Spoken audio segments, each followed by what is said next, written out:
अस्सलामुअलैकुम स्टूडेंट्स हम पढ़ रहे हैं हिस्ट्री का चैप्टर नंबर 6 जिसका नाम है weavers, iron smelters and factory owners.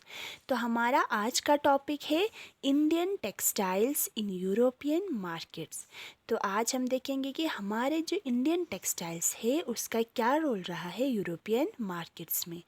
तो देखो students, by the early 18th century, worried by the popularity of Indian textiles, wool and silk makers in England began protesting against the import of Indian cotton textiles.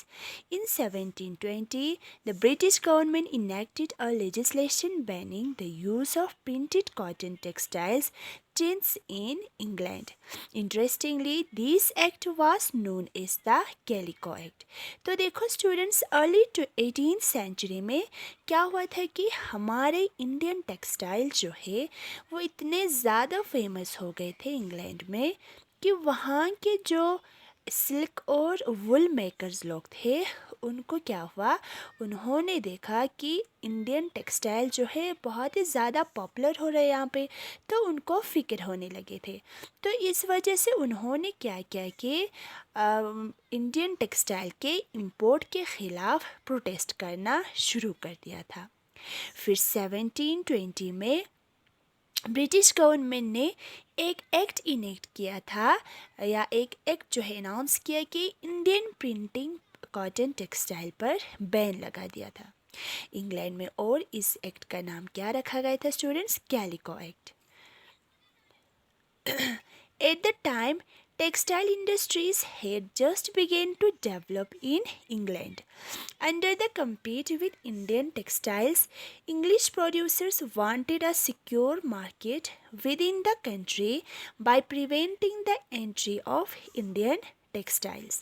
The first to grow under government protection was the calico printing industry. Indian designs were now imitated and printed in England on white muslin or plain unbleached Indian clothes.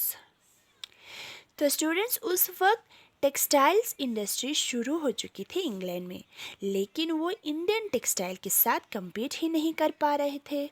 इसीलिए English producers चाहते थे कि उनके country में Indian textile की entry जो है वो बिल्कुल बंद हो जाए। तो उन्होंने इंडियन डिज़ाइंस की कॉपी करके वाइट मसलिन या प्लेन जो अनब्लीच्ड इंडियन क्लॉथ्स होते थे उनके ऊपर प्रिंट करना शुरू कर दिया था। Competition with Indian textiles also led to a search for technological innovation in England. In 1764, the spinning jenny was invented by John Kay, which increased the productivity of the traditional spindles.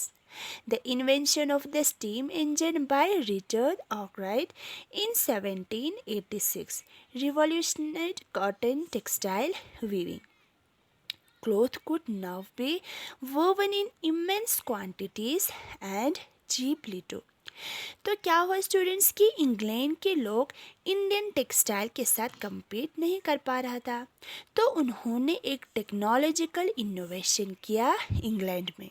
फिर 1764 में John की ने spinning jenny की invent की। ये याद रखना students, ठीक है।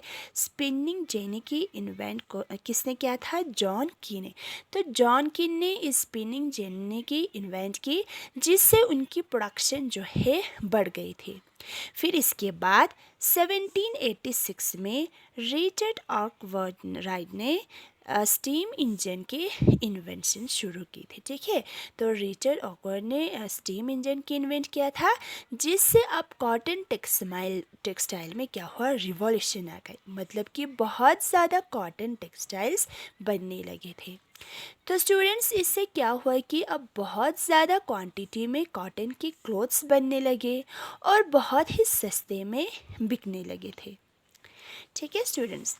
फिर आगे देखो, However, Indian textiles continued to dominate world trade with the end of the 18th century.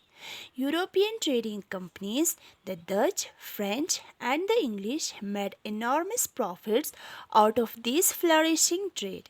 These companies purchased cotton and silk textiles in India by importing silver. But as you know, when the English East India Company gained political power in Bengal, it no longer had to import precious metal to buy Indian goods. Instead, they collect revenues from peasants and zamindars in India and used these revenue to buy Indian textile. मगर क्या हुआ students कि 18th century के आखिर तक जो है Indian textile जो पूरे वर्ल्ड ट्रेड पर डोमिनेट रहा था।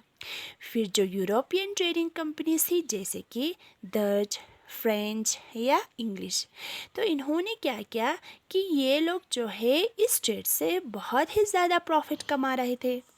तो स्टूडेंट्स ये कंपनीज जो है इंडिया से कॉटन और सिल्क टेक्सटाइल खरीदते थे सिल्वर के बदले में, ठीक है। यानी कि ये लोग इंडिया से कॉटन और सिल्क टेक्सटाइल खरीदते थे और इसके बदले में उनको सिल्वर दी जाती थी।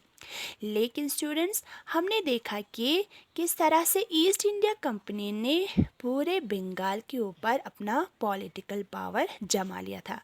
तो अब उन्होंने क्या किया कि इंडियन गुड्स को खरीदने के लिए अपने प्रीशियस मेटल की इंपोर्ट करना बंद किया, बल्कि इंडियन में जो ज़मींदार और पीजेंट्स होते थे उन्हीं से रेवेन्यू कलेक्ट किया और इसी रेवेन्यू से इंडियन टेक्सटाइल को खरीदने लगा था।